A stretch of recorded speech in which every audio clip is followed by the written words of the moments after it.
In this video, I'm going to give you a 4-step formula for answering behavioral style interview questions. Let's dig in.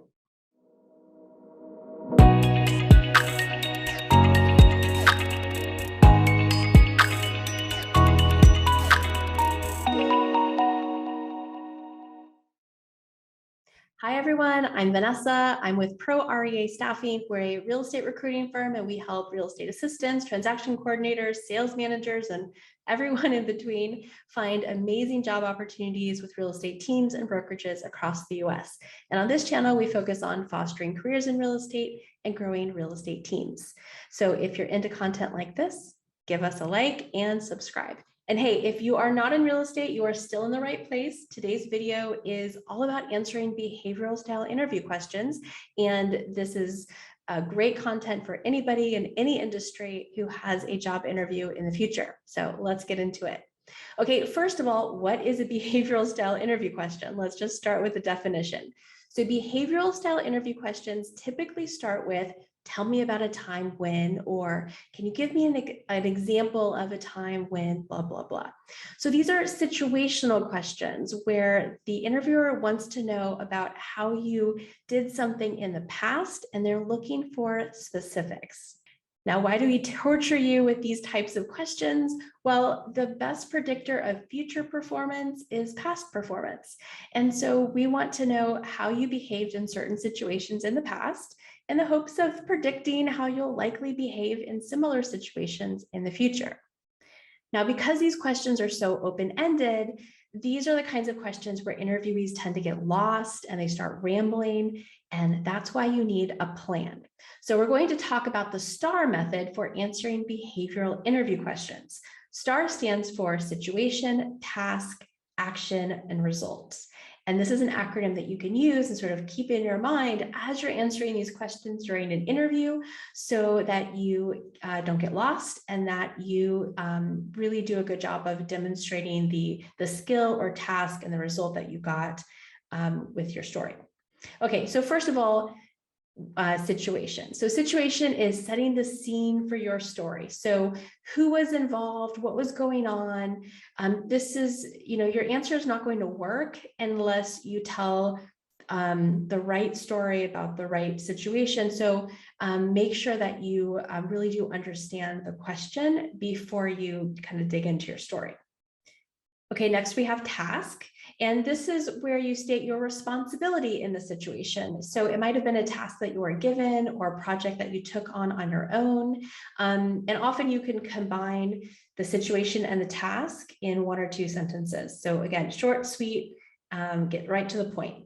Now we have action. So this is the meat of your story. This is where you discuss what actions you took, your thought process as you, dealt with this task or this challenge in front of you. And this is where you really get the rich context for your story. And finally, we have result. This is where you tie it up with a bow. You want to wrap up your story on a positive note, even if the question is about a negative topic, like making a mistake. So make sure that you finish with positivity and that you really put a fine point on the lessons learned, the improvements you made, and the results you generated, in that situation. All right, so let me give you an example of what this could look like. Tell me about a time when you were tasked with developing a new system or process at work to make things run more efficiently. Sure, I'd be happy to do that. So in my last position, I was hired as the operations manager. And when I got into the office, I saw that people were really stressed and there were a lot of duplicate tasks happening. And because many people were working on the same thing, when a ball was dropped, there was a lot of finger pointing. And so it was a chaotic situation. As the operations manager, I saw that this was one of the first things I needed to work on so that we could really improve the efficiency and productivity in the office. I started by detailing our full listing process, from a new client reaching out to say that they wanted to schedule a listing appointment all the way through to accepted offer. We really dove in and listed everything that happens during that process. Then I looked at the 3 admin in the office, and I considered people's strengths and their preferences, and I divided the tasks into 3 buckets.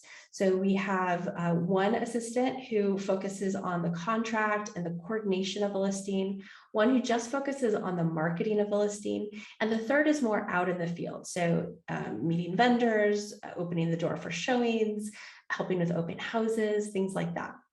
Once everybody had their tasks, everybody was cross-trained, but it became a much more smooth process because everybody knew what they were doing and they were accountable for certain tasks.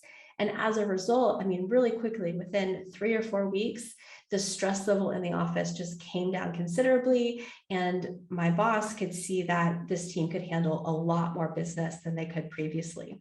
And within 6 months, we had doubled our production. See how that goes? Not too hard.